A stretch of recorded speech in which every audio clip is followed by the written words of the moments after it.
Okay, guys. So today we're going to start talking about Bud, Not Buddy. And that's a chapter book on about this young kid who is trying to make his way in the world, and he's trying to find his dad. So what's important about this story is that while it has the main character, it has he's a multifaceted character, which means that he's got all of these different emotions, and he's got a very I want to say challenging past. And the other part that is multifaceted is the setting. So it takes place, the setting itself is quite colorful because it takes place during the Great Depression. Does anybody know what the Great Depression is? Alexi, go ahead. And things were like shut down, and then nobody had money, so they had to they were in complete chaos.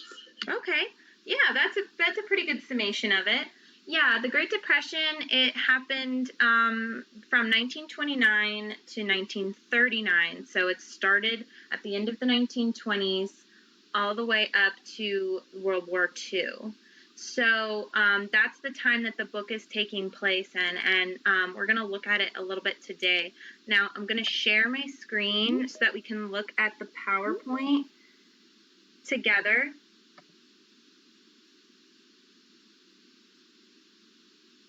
Okay, those of you coming in, make sure you have your microphones off and your cameras on, okay? I'm going to see if I can do large gallery view. I can't. Please, Eduardo, Eliani, Angel, if you can get your cameras on, that would be much appreciated. For some reason, my large camera view is not working. Okay, so I'm going to get the PowerPoint up, and we're going to start with that. Here we go. Can you guys see this? Yes. Okay, awesome. So I'm going to play slideshow and make sure your guys' microphones are off. Thank you. Okay, so we're talking about the Great Depression. Why? Because it plays a big part in the book Bud, Not Buddy. Okay? So the Great Depression happened between 1929 and 1939, which we just talked about. So remember how we've been talking about cause and effect in our text structures? We've been talking about cause and effect so much, right? So with the Great Depression, it's cause and effect. And what I'm asking you guys to do today, which is it's a graded assignment, is to write a paragraph telling me one cause and one effect of the Great Depression. We're going to go over some of those causes and some effects today. So the Great Depression happened after the stock market crash. Say that 3 times fast. Stock market crash in 1929, October actually. So this month, it's the anniversary. So on the 24th of October. And a lot of, excuse me, I have to let somebody in, guys. Sorry about that. Go back. The people, when it happened, people didn't realize how long-lasting the effects would be. Why is it called the Great Depression? Because the economy went really low. People were actually depressed. They were really sad. And the money situation. There were no flourishing businesses, okay? So, no money to replenish what was borrowed, and we'll go into that in a second. So before the Great Depression, you guys have heard of the Roaring Twenties, right? Flappers, short hair, drop waist dresses. During the 20s, people had new things, right? New vacuum cleaners, new toasters. Those were new. New cars, new refrigerators. There were so many things that people were buying, right? Automobiles, appliances, clothes. Ready-made clothing was starting to happen. Before this, people had their clothes custom made. So it was fun times, right? Well, they paid for it in the 30s because people were buying on credit. So what credit means is you are able to buy something with money that you don't have. So if you have credit, that's okay. If you don't have the money right now to pay for it, tangible money, right? That's like saying, I want to go in and buy a bicycle that's $100. I'll buy it on credit because I only have $50 in my pocket. So you go in and buy it. And World War I is important, but I'm gonna keep going. Actually, I need to say that with the credit, the U.S. after World War I, which happened from 1914 to 1918, after the war, we lent a lot of money, but we didn't get that money back yet. So that will come to a point in a minute. So easy money, right? If you have thousands of people, millions of people buying a bicycle that's $100 when they only have $50 in their pocket, is that a lot of money that businesses are losing that they're never going to see again, you know? So the interest rates on loans, which loans are something you pay back at another time, they were low. People were borrowing too much. There was not a high payback rate, okay? So time payments begin in the 20s. Oh, okay. That's cool. All right, so look, remember how I said we're going to be looking at the causes and effects of the Great Depression? Here's one cause: buying on credit. You should be writing this down in your ELA journals, just like we do all the time with all of our ELA lessons.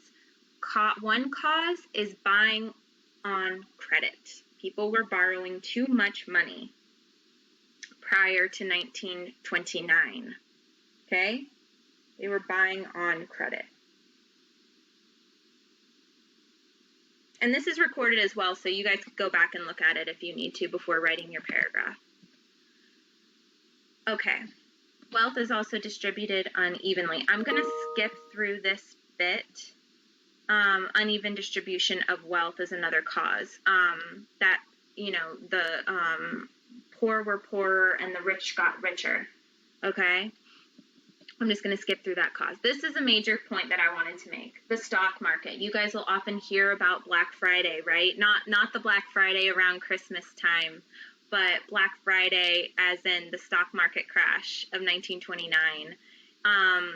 This happened when the stocks fell drastically. So people bought stocks on margin. It's another example of people buying stocks and then not getting their money back, just like with the loans. Okay, hold on, guys. Does anybody have a question so far as to wondering where, clarifying anything? Because it's a lot. Yeah, Alexi, go ahead. Was all this caused by human error? Yes. Yeah, people were buying too many things. So, okay, when you have people buying all of these appliances, right? Think of refrigerators, right? Think of refrigerators. Say that people are buying these up on credit, right? And then the company's like, we got to make more. We got to make more and more and more because people are buying it. Then people stop buying it, and this company is left with all these refrigerators, all this money they spent. Where are those refrigerators going to go? What's going to happen to the business when people don't buy the refrigerators? What's going to happen?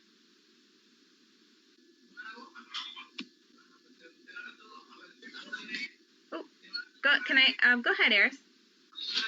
So as far as I think either the business will close, or the business will lose more and more customers until they have to shut down the whole business because they don't have money. Correct. So they can't afford the bills and all that stuff. Correct. And if people aren't spending money, the economy is not going to be healthy. When an economy is healthy, people are spending money. When people stop spending money, the economy goes down. We know that because it happened quite recently. Like now. Okay, I'm going to go back to the stock market. If you guys have any questions, just raise your hand and I'll keep checking back. That was really good, Eris. Great job. Thanks for the question, Alexi.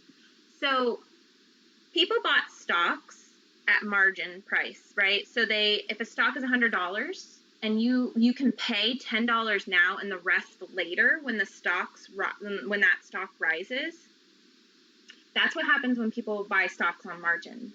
When the stocks fall, the person now has less than $100. So they originally didn't have the $100 to pay. They expected the stock to rise, then they could pay for the rest. Well, when the stock falls, now there's less money than they began with, right? So they're losing money. So with people panicking about their money, investors tried to sell their stocks quite quickly, which led to a huge decline, right? People were starting to sell off their stocks, which made the price go down, and the stocks are worthless. So people who bought those margins could not pay it. So there's just no money, right? So I'm going to keep going on. Okay, here's another cause. So stock speculation, right? Or stocks falling. That's a cause. Actually, no, that's an effect, stocks falling. But stock speculation, when you're buying on the margins with the money you don't have yet, expecting that stock to go up, okay? So you could put stocks. You can put stock speculation. That's up to you. So stock speculation. Remember to have your mics muted, okay, guys? So what about the people? So farmers are already feeling the effects of what's going on. The prices of crops went down. Farms foreclosed, right? So that's really important. People need food. People could not afford the luxuries that they could in the 20s. Factories were shutting down. Remember, we talked about refrigerators and what happens when people aren't buying them. Well, if people aren't buying them, why would the factories need to stay open? They're not making the refrigerators. So businesses went out. Banks could not pay out the money. There was just no money to go around. People could not pay their taxes. Schools shut down due to lack of funds, and families became homeless and had to live in shanties, which are broken down houses. So I'm going to keep going on. Okay, another thing that happened was the Dust Bowl. Have you guys ever heard of the Dust Bowl? Happened out west? No, I haven't. Well, what happened was it was like a series of unfortunate events, not the books, but it was a series of unfortunate events. The weather was acting up, the employment was low, there was a loss of natural grasses and animals. Like I said, the climate change, there was no crop rotation going around. So you guys, there was no food being able to be grown. It was pretty much a desert, and people had to leave to move from that area and go to other places to find food and jobs in order to survive. So we have another one, agricultural overproduction, or you can say the Great Dust Bowl. You can say that. Either one, it doesn't matter. So that's another cause. All right. I have to hurry it along because I want to be able to get to the effects.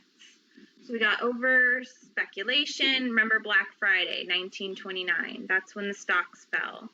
Okay? The New York Stock Exchange, Wall Street. Black Friday, October 24th, 1929. People are like, what are we doing? There's no money. What's going to happen? Okay? So the banks were running into crisis. So people were afraid to deposit their money because they didn't know if they were going to be able to get it back.